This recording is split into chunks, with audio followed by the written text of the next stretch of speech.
You have been told that in the ancient world you were old at 30, that by 40 you were finished, lucky to see it at all. It is in the textbooks, it is in documentaries.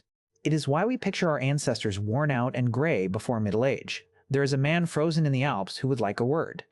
He died around 3300 BC and stayed locked inside a glacier for 5,000 years. When scientists thawed him out, they could read his body like a logbook: worn knees, hardened arteries. A lifetime of walking through mountains. He was about 45 years old. 45. In an era where we are often told nobody survived past 40, and he was not the exception. The idea that ancient humans died at 30 is one of the most repeated facts about the past. It sounds simple. It sounds obvious. Life was brutal. Medicine barely existed, so people must have died young. But the truth is stranger. The number you have heard, a life expectancy around 30, is real. For much of human history, and even for some hunter-gatherer groups studied today, life expectancy at birth really does sit near 30. But life expectancy at birth is an average. And averages can lie when the data is lopsided. Imagine a camp with 10 newborn babies. 4 of them die before age 5. The other 6 survive and live to around 70. If you average all 10 lives together, the life expectancy comes out far lower than 70. But here is the trick. Nobody actually died at the average. The number does not describe a normal adult life. It is the ghost you get when you average dead children against healthy elders. That is the whole misunderstanding. The low number was not telling you when adults usually died. It was telling you how many children never made it. So if 30 was a mirage, how long did ancient humans actually live if they survived childhood? First, we have to walk through the brutal part.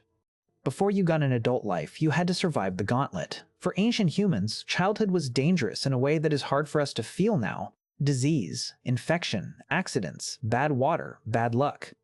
A scratch that turned deadly, a fever with no medicine behind it, a birth with no hospital waiting. Anthropologists Michael Gervin and Hillard Kaplan gathered some of the best mortality data we have on foraging peoples. Their work showed that child mortality could be vastly higher than in modern countries. Somewhere between 25% and 40% of children could die before age 5. That is the part people often skip when they say ancient people died at 30. If you were going to die in the ancient world, you were most likely to do it before you could even become the adult we imagine. The danger was front-loaded. But here is what almost no one tells you. If you made it through that gauntlet, if you reached about 15, the rest of your life looked nothing like the myth.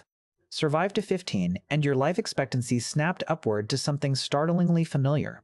Across foraging societies around the world, Gervin and Kaplan found that the most common age of adult death, the age people, actually tended to die once they had made it into adulthood, was roughly 68 to 78 years old. Not 40, not 50, 68 to 78. That does not mean ancient life was easy. It was not. It does not mean everyone made it. They did not. But gray-haired elders were not miracles. They were normal. After childhood, adult mortality stayed relatively low from about 15 to 40. Then the body began to fail more often, and the risk of death climbed decade by decade in a pattern that would feel surprisingly familiar today. Thomas Hobbes famously described primitive life as nasty, brutish, and short. On the first two, maybe. On short, the data says he was wrong, which leaves a strange question hanging. If the human body was always capable of 70+ years, why did it take us so long to start reliably getting there? Because long life was never the modern upgrade. It was the design. Humans are strange animals. In most species, once reproduction is over, the body does not keep going for decades. But human females can live long after they can no longer have children. At first glance, that seems wasteful. Evolution is usually ruthless. Why maintain a body long past reproduction? One powerful answer is called the grandmother hypothesis. Those extra decades were not wasted, they were useful.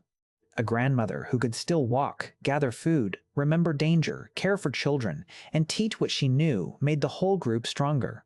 She helped feed her grandchildren. She freed her daughters to have more children. She carried knowledge no young person could invent from scratch. Where to find food, which plants heal, which rivers flood, which season brings hunger. Which mistake almost killed someone 20 years ago. In a world without writing, elders were living libraries. So the 70-year lifespan is not a gift modern medicine handed you from nowhere.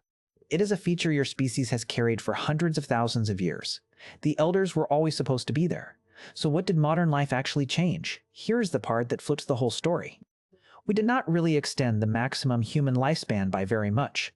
The oldest humans today still die at roughly the same outer edge that humans have always approached. What changed is who reaches it. Clean water, sanitation, vaccines, antibiotics, safer childbirth, better food, emergency medicine. We did not simply bolt extra years onto the end of old age, we tore down the gauntlet at the beginning. We stopped so many children from dying before their lives had really started, and suddenly the crowd that was always capable of reaching 70 actually got there. That is why life expectancy could leap from the 30s to the 70s and 80s in a single century. Not because we cracked aging, because we stopped so much dying from being piled onto the very young. And that means something about you that is easy to miss.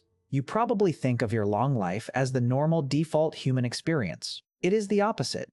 For most of our species' history, the full human lifespan was a prize many people never lived to collect. The body could reach 70. Most bodies never got the chance. You are among the first humans in history with a very real expectation of living the whole life your species was built for.